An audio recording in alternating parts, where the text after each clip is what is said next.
আসসালামু আলাইকুম। হ্যালো বন্ধুরা, কেমন আছো সবাই? আশা করি সবাই ভালো আছো। আমিও ভালো আছি। আবারও একটি নতুন টপিক নিয়ে হাজির হলাম তোমাদের সামনে। তো চলো জেনে নেওয়া যাক আজকে আমরা কি বিষয় নিয়ে আলোচনা করব। তার আগে আমি বলতে চাই যে আমার এই ভিডিওটি যদি তোমাদের ভালো লেগে থাকে তবে অবশ্যই লাইক করবে, শেয়ার করবে এবং যদি কোনো প্রশ্ন থাকে তাহলে সেক্ষেত্রে আমাকে কমেন্ট করে জানাবে। এবং যারা নতুন দেখছো তারা অবশ্যই সাবস্ক্রাইব করবে। তাহলে সেটি আমার জন্য একটা বড় ইন্সপিরেশন হবে নেক্সট টাইম আমি আরো নতুন কোনো টপিক নিয়ে আলোচনা করবার জন্য নিজেকে তৈরি করতে পারবো এবং প্রেজেন্ট করতে পারবো। তো চলো যাওয়া যাক মূল আলোচনায়। আমরা যদি একটু পেছনের ভিডিওটির কথা স্মরণ করি তাহলে আমরা অবশ্যই মনে করতে পারবো যে আমরা পড়েছিলাম গত ভিডিওতে যে বায়োলজিতে যে ক্লাসিফিকেশন করা হয়েছে সেটিকে কিভাবে করা হয়েছে এবং ক্লাসিফিকেশনের বিভিন্ন পর্যায় বা ধাপগুলো সেখানে আমরা শুরুতে পড়েছিলাম যে প্রথম ধাপটা ছিল অ্যানিম্যাল কিংডম বা রাজ্য এবং তারপরে ছিল হচ্ছে ফাইলাম বা পর্ব। তো অনেক সময় প্রশ্ন আসতে পারে যে বিভিন্ন রকম বিভিন্ন রকম ফাইলামের নামগুলো এবং সাথে ক্যারেক্টারিস্টিক্স এবং এক্সাম্পল লিখতে চাইতে পারে প্রশ্ন। তো সেক্ষেত্রে আমরা কিভাবে প্রশ্নের আনসার করতে পারি সেটিকে আমরা একটু এখানে আলোচনা করব। তাহলে হচ্ছে যে আমরা এখানে শিখব যে মেজর ফাইলা বা ফাইলাম হচ্ছে সিঙ্গুলার এবং ফাইলা হচ্ছে প্লুরাল। তো আমরা যখন একটি ফাইলাম নিয়ে আলোচনা করব, পর্ব নিয়ে আলোচনা করব, তখন আমরা বলবো ফাইলাম এবং যখন একাধিক পর্ব নিয়ে আলোচনা করব তখন আমরা বলবো ফাইলা। তাহলে মানে কিংডমের আন্ডারে বা রাজ্যের আন্ডারে যে পর্বগুলো আছে সেগুলোকে মোটামুটি 10টি পর্বে ভাগ করা হয়েছে। সেগুলি কি কি সেগুলি আমরা এখন একটু নিয়ে আলোচনা করব। তাহলে এখানে একটু দেখে নেওয়া যাক যে কি বলছে সে 10টি পর্বে। The different phylum of the animal kingdom are as follows. সেই বিভিন্ন রকম ফাইলাম গুলো কি কি? প্রথম আসছে হচ্ছে প্রোটোজোয়া, তারপর পরিফেরা, সিলেন্টারেটা, সিলেন্টারেটাকে আবার নিডেরিয়া বলা হচ্ছে। এক্ষেত্রে সিটা সাইলেন্ট থাকে বা উৎস থাকে এবং উচ্চারণটা হবে শুধুমাত্র Cnidaria. Platyhelminthes, Nematoda, Annelida, Arthropoda, Mollusca, Echinodermata and Chordata. তাহলে 10টি পর্ব আমরা এখানে দেখে নিলাম। এবার আমরা যাব যে এই 10টি পর্বের বর্ণনা, ক্যারেক্টারিস্টিক্স এবং হচ্ছে সাথে উদাহরণ। তো শুরুতে আসছি আমরা প্রোটোজোয়া পর্ব নিয়ে। Protozoans exhibit mainly two forms of life, free living or parasitic in nature. তো বলা হচ্ছে যে প্রোটোজোয়া যে পর্বটা আছে এটা আসলে সাধারণত হয় যে সামুদ্রিক হয়, পানিতেই থাকে ইউজুয়ালি এবং সেটা হতে পারে সামুদ্রিক অথবা ফ্রেশ ওয়াটার হতে পারে এবং এগুলি যে কোনো ফর্মেই পাওয়া যায় এবং সাধারণত এটা ফ্রিলি মুভ করতে পারে। দ্যাট মিনস হচ্ছে কিছু কিছু থাকতে পারে প্যারাসাইটিক, মানে কোনো কিছুর উপর বেস করে কোনো কিছু অন্য একটা হোস্টের উপরে হোস্টকে বেস করে বেঁচে থাকে, অথবা কিছু হতে পারে ফ্রি লিভিং মানে হোস্ট ছাড়াই তারা এক্সিস্ট করতে পারে, চলতে ফিরতে পারে বা বসবাস করতে পারে। দে আর স্মল, ইউজুয়ালি মাইক্রোস্কোপিক, তার মানে এগুলো খুবই ক্ষুদ্রাতি ক্ষুদ্র এবং মাইক্রোস্কোপিক মানে হচ্ছে এতটাই ক্ষুদ্র যে এদেরকে ইউজুয়ালি মাইক্রোস্কোপ ছাড়া এদেরকে ভিজুয়ালাইজ করা যায় না, দেখা যায় না। Not visualise without a microscope. তারপরে আসছে কি they are the simplest and primitive of all animals. বলা হচ্ছে যে সায়েন্সের ভাষায় যে যত অ্যানিমালস এ যাবৎ কাল আবিষ্কৃত হয়েছে সেগুলোর মধ্যে সবচাইতে পুরাতন এবং সবচাইতে সরলতম। কারণ আমরা এখান থেকে কিন্তু একটা বড় জিনিস শিখব সেটা হচ্ছে যে কিভাবে সিম্পল প্রাণী থেকে, দ্যাট মিনস এক ইউনিসেলুলার মানে এককোষী প্রাণী থেকে আস্তে আস্তে ইভলিউশনের মাধ্যমে, বিবর্তনের মাধ্যমে, পরিবর্তনের মাধ্যমে মাল্টিসেলুলার অ্যানিমাল বা আমরা এই উচ্চ শ্রেণীর মানুষ তৈরি হচ্ছে, সেটা কিন্তু একটা ধারাবাহিক একটা পর্যায়ক্রম আমরা দেখতে পাবো এখান থেকে।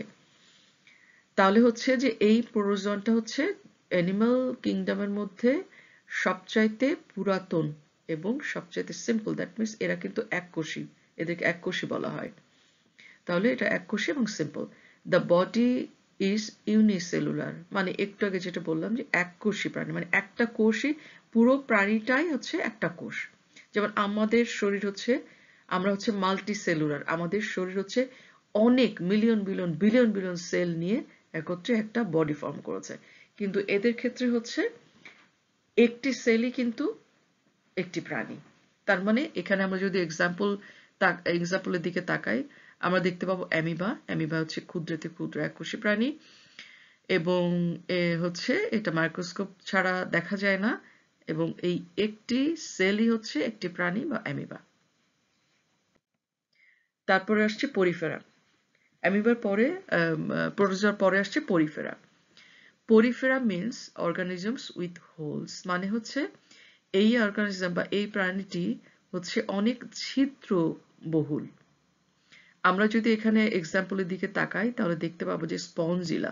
স্পঞ্জ মানেই কিন্তু হচ্ছে অনেক ছিদ্র বলে। আমরা যে নর্মাল স্পঞ্জও বলি, আমরা যেগুলো দেখে থাকি ইউজুয়ালি আমাদের বাসা বাড়িতে অনেক সময় স্পঞ্জ দিয়ে আমরা অনেক কিছু তৈরি করি, ব্যবহার করি, সোফা বা ম্যাট্রেস, অনেক কিছু আমরা দেখতে পাবো যে অনেক ছোট ছোট ছিদ্রের মতো এগুলোকে বলা হয় হচ্ছে, এই ছিদ্র বহুল প্রাণীগুলোকে বলা হচ্ছে স্পঞ্জিলা, এবং স্পঞ্জের সাথে কম্পেয়ার করে এদের নামকরণ করা হচ্ছে স্পঞ্জিলা। এবং এরা হচ্ছে কি বলা হচ্ছে যে নন মোটাইল, মানে এরা হচ্ছে মুভ করতে পারে না কোনো একটা জায়গায়। সাধারণত এরা সামুদ্রিক এবং পানির নিচে এরা কোনো একটা বেসমেন্টে, মানে পাথর বা নুড়ি পাথর বা কোনো একটা কিছু প্রবেশ করে এরা ফিক্সড হয়ে থাকে, এরা খুব একটা মুভ করে না। Multicellular organisms with a hard outer skeleton. এর আগে দেখেছিলাম আমরা প্রোটোজোয়া এককোষী ইউনিসেলুলার।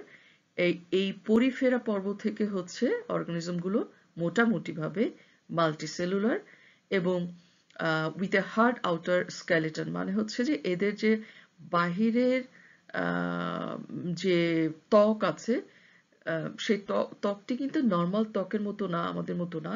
এটা কাইন্ড অফ স্কেলেটন, মানে হচ্ছে শক্ত, এবং স্কেলেটনের বাংলা যেহেতু এটাকে বলে কঙ্কাল, আসলে পিওর আমাদের শরীরের মধ্যে যে কঙ্কাল আছে এরকমটি নয়, কিন্তু তারপরেও এদের বডির আউটার লেয়ারটা একটু শক্ত বা হার্ড, যেটাকে বলা হচ্ছে স্কেলেটনের সাথে কম্পেয়ার করা হয়েছে। হ্যাভ এ পোরাস বডি, একটু আগে যেটা বললাম যে অনেক অনেক ছিদ্র আছে বডিতে। Pores on the bodies create a canal system which helps in the circulation of substances. এদের বডিতে যে বিভিন্ন রকম এই ছিদ্রগুলো, বডিতে যে বিভিন্ন অনেকগুলো ছিদ্র আছে, ছিদ্রগুলো একটার সাথে একটা এমনভাবে মানে এরা সুসজ্জিত হয়ে বডি এটাকে এমনভাবে তৈরি করেছে যে এটা বলা যায় যে মানে এক ছিদ্র থেকে আরেক ছিদ্রের মধ্যে একটা সমন্বয় আছে, এবং যেটাতে বিভিন্ন রকম বডির মধ্যে যে সাবস্টেন্স গুলো আছে সেগুলো আসলে সার্কুলেশন হয় বা পরিবহন হয় বডির মধ্যে। সেটা হতে পারে নিউট্রিশন, সেটা হতে পারে মানে ওয়েস্টেজ ম্যাটেরিয়ালস, বডি থেকে excretion, any kind of circulation এদের এই পোরাস দিয়ে হয়ে থাকে।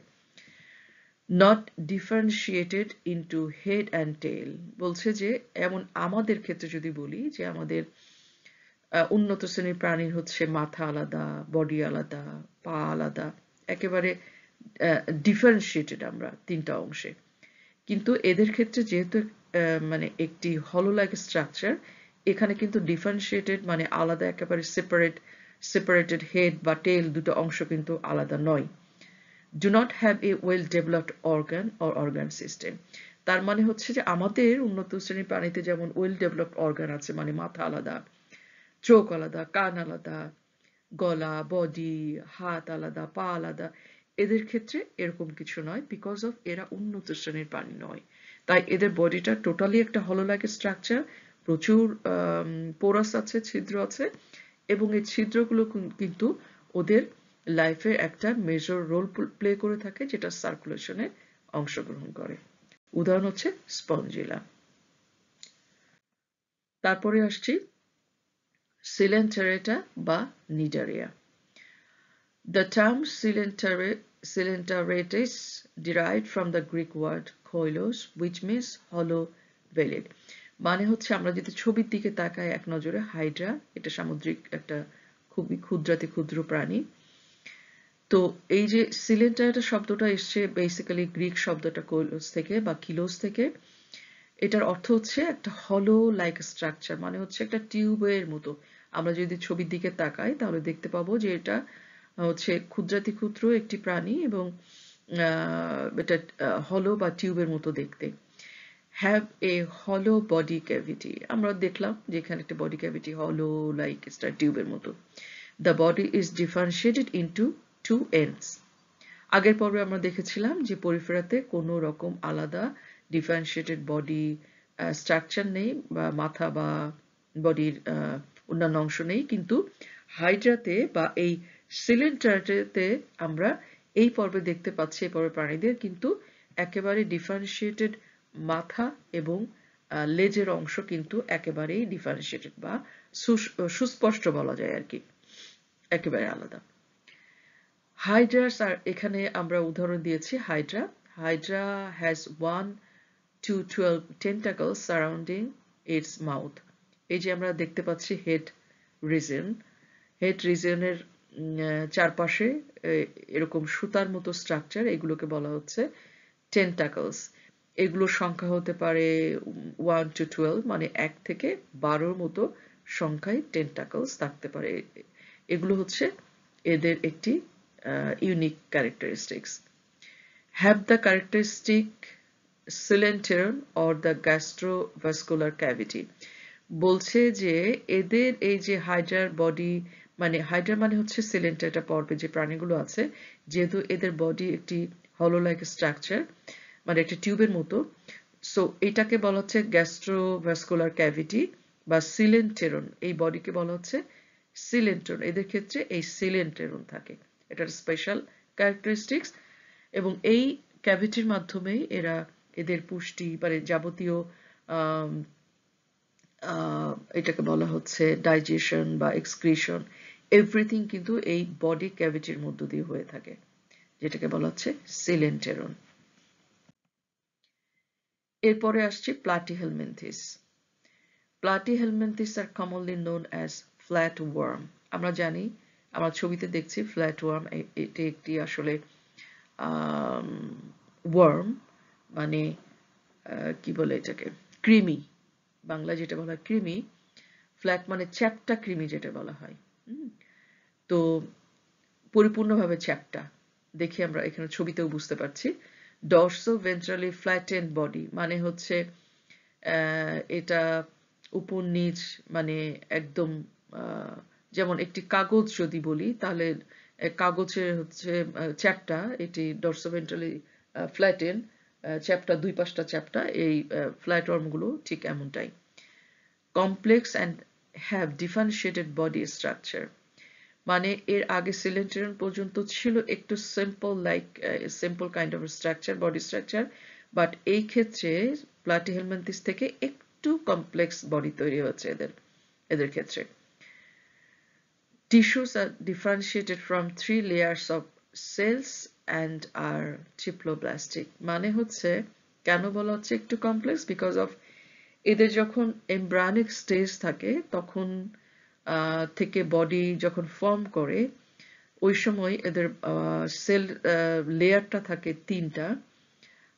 তো যেটাকে বলা হয় আউটার লেয়ার, ইনার লেয়ার এবং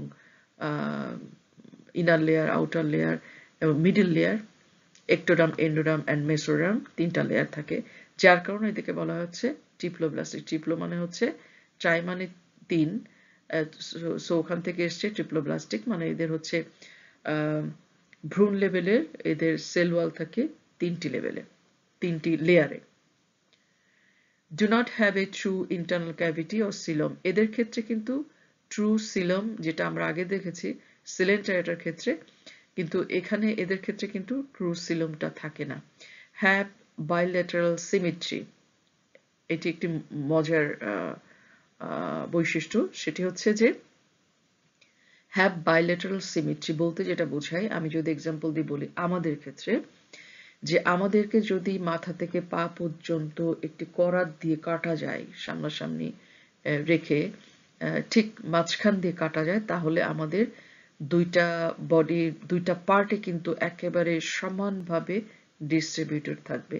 মানে একদিকে মাথার যে অর্ধেক অংশ, আরেকদিকে অর্ধেক অংশ, একদিকে একটি হাত থাকলে আরেক দিকে একটি হাত, একদিকে একটি পা থাকলে আরেক দিকে একটি পা, আর একদিকে চোখ থাকলে আরেক দিকে চোখ। এইটাকে বলা হচ্ছে বাইল্যাটারাল সিমেট্রি, মানে একেবারেই মানে দুইটা সমানভাবে বিভক্ত।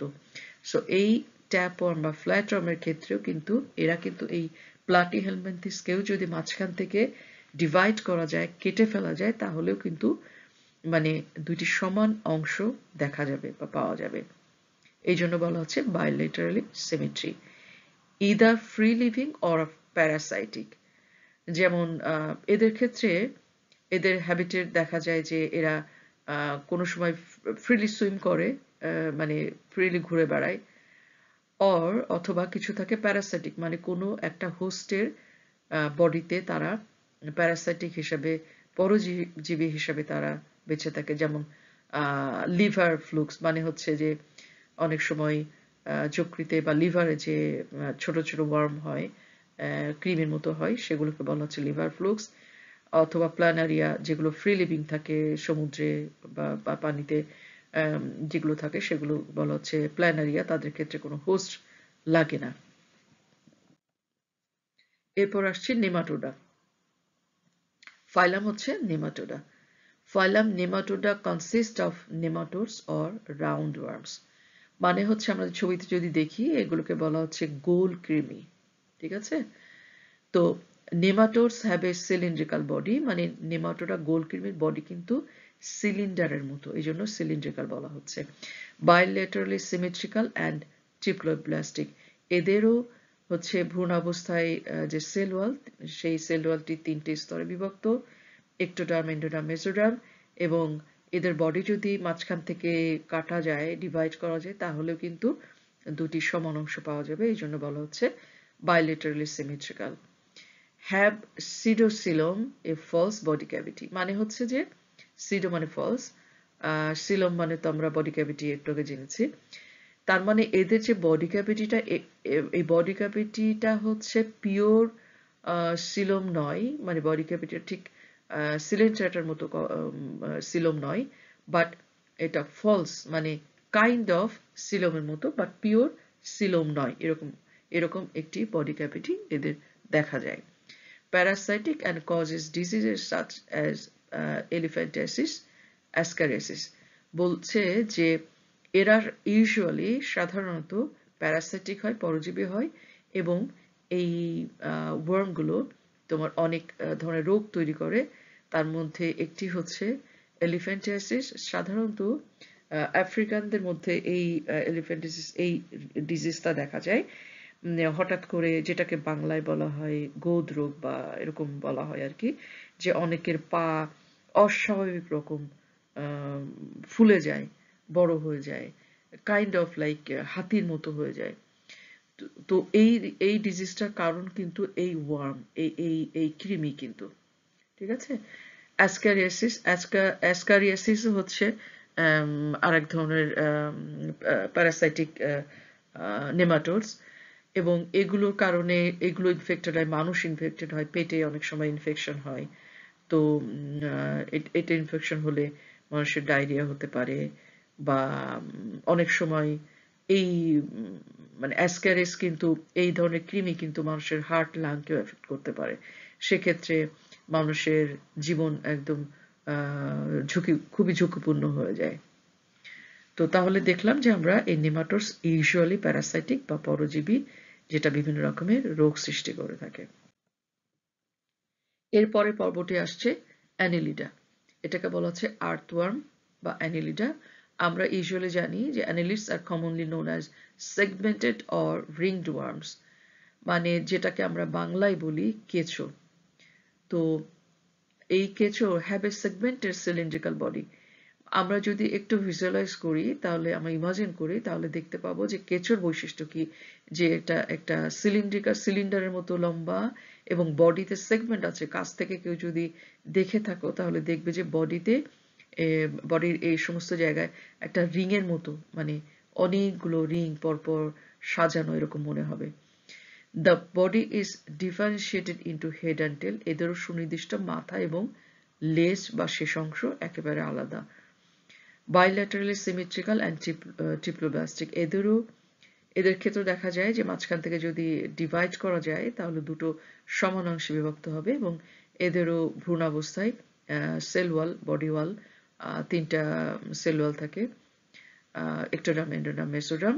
Have a true body cavity. এদের ক্ষেত্রে কিন্তু একেবারে পিওর বডি ক্যাভিটি দেখা যায়। যদি ডিসেকশন করা যায়, মাঝখান থেকে কাটা যায়, তাহলে ট্রু বডি ক্যাভিটি দেখা যাবে। এবং হ্যাবিটেট এরা হচ্ছে ম্যারিন হতে পারে, সামুদ্রিক হতে পারে, ফ্রেশ ওয়াটার হতে পারে, মানে মিঠা পানিতে থাকতে পারে, অ্যান্ড ল্যান্ড, এবং এছাড়াও কি হতে পারে যে মাটিতেও থাকতে পারে। আর্থম, যেটা আমরা কেঁচো বলি আর কি। এরপর আসছে arthropoda. Arthropod means joint legs. This is the largest phylum in the animal kingdom. বলছে যে অ্যানিমাল কিংডমের মধ্যে সবচাইতে বড় পর্ব হচ্ছে আর্থ্রোপোডা, এবং এদের বৈশিষ্ট্য হচ্ছে জয়েন্ট লেগস, মানে হচ্ছে এদের সুনির্দিষ্ট অঙ্গ প্রত্যঙ্গাদি আছে, মানে লেগস আছে, এবং লেগস গুলো জয়েন্ট, মানে এদের জয়েন্ট আছে হাত বা পায়ের মধ্যে। দে আর বাইল্যাটারালি সিমেট্রিক্যাল, তার মানে এরাও কিন্তু এদের বডি যদি মাঝখান থেকে ডিভাইড করা যায় তাহলেও কিন্তু দুটো সমান অংশ দেখা যাবে। Have joint appendages, exoskeleton and a segmented body. তার মানে বলছে যে অ্যাপেন্ডেইসেস মানে হচ্ছে এদের যে হাত এবং পা, এগুলোকে বলা হয় অ্যাপেন্ডেইসেস, এবং এগুলোর মানে সবগুলোর মধ্যে জয়েন্ট আছে। Exoskeleton and a segmented body. এদের বডির যে স্কিন বা শেল, এটা কিন্তু হচ্ছে আমাদের বডির অভ্যন্তরে যেটা স্কেলেটন থাকে, আমরা কঙ্কাল যেটা বলি, সেটা কিন্তু আমাদের বডির অভ্যন্তরে থাকে। আর এদের স্কেলেটনটা বডির উপরে, এবং এই জন্য বলা হয় যে এক্সোস্কেলেটন, মানে হচ্ছে উপরের যে লেয়ারটা, এটাকে এক্সোস্কেলেটন বলা হচ্ছে বিকজ অফ বাইরে, এবং এটা হচ্ছে স্কেলেটন। এবং বডি সেগমেন্টেড, তার মানে হচ্ছে এদের বডি কিন্তু মাথা, তারপরে হচ্ছে বডি, ট্রাঙ্ক এবং টেল বা নিচের অংশ আলাদা, তিনটা সেকশন কিন্তু একেবারে আলাদা।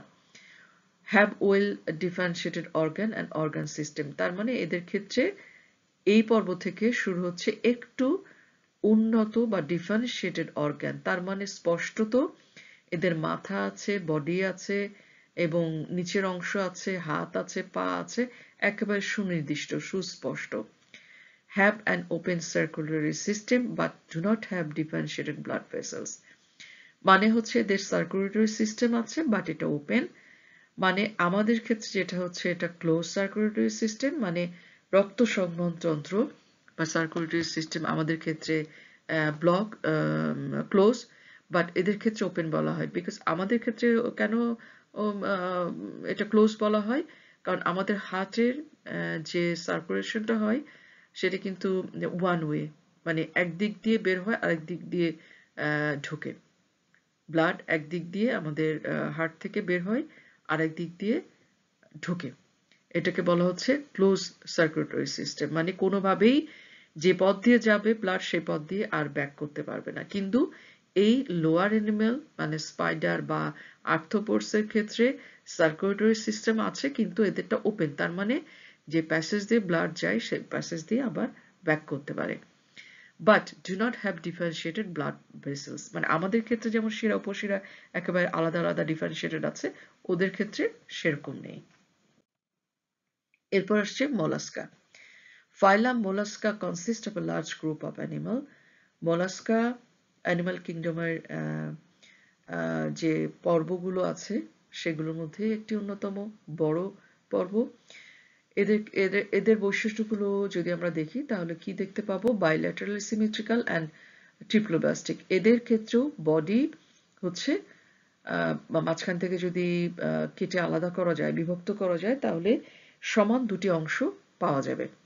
এবং এদেরও ভ্রূণ অবস্থায় যে বডি ওয়াল আছে সেটিও ট্রিপ্লোব্লাস্টিক বা ত্রিস্তর বিশিষ্ট, এক্টোডার্ম, এন্ডোডার্ম এবং মেসোডার্ম। এদের বডি হচ্ছে কি লেস সেগমেন্টেড বডি, মানে হচ্ছে যে আমরা আর্থ্রোপোডা যেমন দেখেছি, স্পাইডার বা যদি বলি ককরোচ মানে তেলাপোকা, এগুলোর ক্ষেত্রে যদি আমরা তাকাই দেখতে পাবো যে একেবারেই আলাদা আলাদা মাথা, বডি এবং লেজ অংশ বা পিছনের অংশ আলাদা আছে, কিন্তু মোলাস্কার ক্ষেত্রে এরকম আলাদা আলাদা বডি পার্টস নেই। যেমন আমরা যদি বলি অক্টোপাস বা শামুক, ঝিনুক, এগুলো কিন্তু সুনির্দিষ্ট আলাদা আলাদা বডি পার্টস নেই। টিপিক্যালি ওপেন সার্কুলেটরি সিস্টেম, এদের ক্ষেত্রেও এদের সার্কুলেটরি সিস্টেমটাও ওপেন, আমাদের মতো এরকম উন্নত নয় বা ক্লোজ সার্কুলেটরি সিস্টেম নয়। লিম্বস আর প্রেজেন্ট, এদের ক্ষেত্রে লিম্বস দেখা যায়, মানে হচ্ছে এদের বডির যেমন বডির শেল আছে বা আলাদা ওদের মানে মুভ করার জন্য আলাদা অর্গান আছে, যেটাকে লিম্বস বলা হচ্ছে, যেটাকে বেস করে ওরা মুভ করে বা সাঁতার কাটে। তাহলে উদাহরণ হচ্ছে অক্টোপাস বা স্নেইল যদি আমরা বলি, বা পাইলা মানে ঝিনুক, শামুক, অক্টোপাস এক্সাম্পল। এরপর আসছে ইকাইনোডার্মাটা। Echinoderms are spiny skin animals. ইকাইনোডার্মাটা আরেকটি পর্ব, যেটিকে বলা হচ্ছে যে এদের এদের বডি হচ্ছে স্পাইনি, মানে ছোট ছোট ছোট ছোট স্পাইনের মতো আছে এদের স্কিনের উপরে, কাটার মতো। বাট এটা ট্রুলি কাটা বলতে যেটা বলা হয় সেরকম স্পাইন নয়। যদি আমরা স্টারফিশের যদি একটু ইমাজিন করি, যদি কেউ দেখে থাকো তাহলে বুঝতে পারবে যে স্টারফিশের যে এই বাহুগুলো আছে সেগুলোতে কিন্তু ছোট ছোট স্পাইনের মতো অংশ আছে, যেটা হাত দিয়ে টাচ করলে আবার অনেক সময় পড়ে যায়। তো এটা একটি ওদের special characteristics. Radial symmetry and triploblastic, এদেরও হচ্ছে ভ্রূণ অবস্থায় 3টি স্তর পাওয়া যায়। রেডিয়াল সিমেট্রি মানে এই স্টারফিশের যদি মাঝখান থেকে দুইটা বাহুর মাঝখান থেকে যদি কাটা যায় মধ্য অংশ পর্যন্ত, তাহলে প্রত্যেকটি অংশ কিন্তু আলাদা আলাদা করে ভাগ করে কেটে রাখা যায় বা কাটা যায়। তাহলে এটাকে বলা হচ্ছে radially symmetry. Have true Silam, এদের বডি ক্যাভিটি বা ট্রু সিলম আছে। এই যে স্টারফিশে যে জায়গাটাতে আমি মার্ক করছি, আমার পয়েন্টার দিয়ে রেখেছি, এই জায়গাটাতে ওদের যদি আমি অনার্স যখন পড়ি তখন আমাদের প্র্যাকটিক্যাল করতে হয়েছিল, এটা ডিসেকশন করতে হয়েছিল এবং এদের সার্কুলেটরি সিস্টেম ওপেন করতে হয়েছিল। তো এইখানে এদের ছোট্ট একদম টিউবের মতো ক্যানাল পাওয়া যায়, যেটাকে বলা হচ্ছে সিলম আর কি, এদের ক্ষেত্রে পাওয়া যায় true Silam. Have heard calcium carbonate skeleton structure, মানে এদের যে উপরের যে বললাম যে স্পাইনের মতো অংশ আছে, এটি আসলে ক্যালসিয়াম কার্বনেট দিয়ে তৈরি এবং বেশ শক্ত। ফ্রি লিভিং মেরিন অ্যানিমালস, এরা বেসিক্যালি সামুদ্রিক এবং এরা মুক্ত থাকে, এদের কোনো হোস্ট লাগে না, এরা ফ্রিলি মুভ করে পানিতে। লাস্ট পর্ব যেটি, সেটি আসছে হচ্ছে কর্ডাটা, এই উন্নত শ্রেণীর প্রাণী আমরা যারা আছি। দ্য ফাইলাম কর্ডাটা অ্যানিমালস উইথ ব্যাকবোনস, তার মানে হচ্ছে এই পর্বের প্রাণীদের সবার ব্যাকবোন আছে। Is divided into 5 common classes. তাহলে এই পর্বের কর্ডাটা পর্বের আসলে মেইন হচ্ছে 5টি ক্লাস আছে বা শ্রেণী আছে, যেটাকে বলা হচ্ছে fish, amphibians, reptiles, mammals and birds. তাহলে একটু জেনে নেওয়া যাক এদের এই কর্ডাসদের ক্যারেক্টারিস্টিক্স গুলো। দে আর বাইলেটারালি সিমেট্রিক্যাল। আমরা যদি আমাদেরকে কল্পনা করি যে মাঝখান থেকে কাটা যায় তাহলে সমান দুটো অংশ পাওয়া যাবে। এই জন্য বলা হচ্ছে bilaterally symmetrical. Triploblastic with an organ system level of classification. মানে হচ্ছে যে ওই ভ্রূণ অবস্থায় এদের সেল ওয়াল 3টি সুস্পষ্ট লেয়ারে বিভক্ত, যেটিকে বলা হচ্ছে ectoderm, endoderm, mesoderm. They possesses a notochord and a nerve cord.